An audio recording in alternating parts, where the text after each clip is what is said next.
بسم اللہ الرحمن الرحیم۔ السلام علیکم ورحمۃ اللہ وبرکاتہ۔ عابد راضی چینل کی طرف سے آج میں اپنے دوستوں کو رسول اللہ صلی اللہ علیہ وآلہ وسلم کا ایک بہت ہی پیارا فرمان سناؤں گا۔ اس پر آپ نے ضرور عمل کرنا ہے۔ حضرت ام ہانی رضی اللہ تعالی عنہا فرماتی ہیں کہ میں رسول اللہ صلی اللہ علیہ وآلہ وسلم کی خدمت میں حاضر ہوئی اور عرض کی، یا رسول اللہ صلی اللہ علیہ وآلہ وسلم، مجھے کوئی عمل بتائیے کیونکہ میں عمر رسیدہ، ناتوان اور بھاری بدن والی ہوں، اس لیے مشقت والی عبادت نہیں کر سکتی۔ آپ صلی اللہ علیہ وآلہ وسلم نے فرمایا، 100 مرتبہ اللہ اکبر کہا کرو، 100 مرتبہ الحمدللہ کہا کرو اور 100 مرتبہ سبحان اللہ کہا کرو۔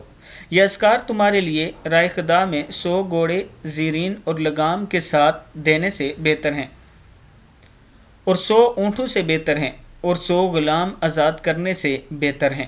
کتاب کا حوالہ یہ نیچے موجود ہے، آپ دیکھ سکتے ہیں۔ میں اپنے دوستوں سے گزارش کروں گا کہ اس پر آپ نے ضرور عمل کرنا ہے۔ السلام علیکم ورحمۃ اللہ وبرکاتہ۔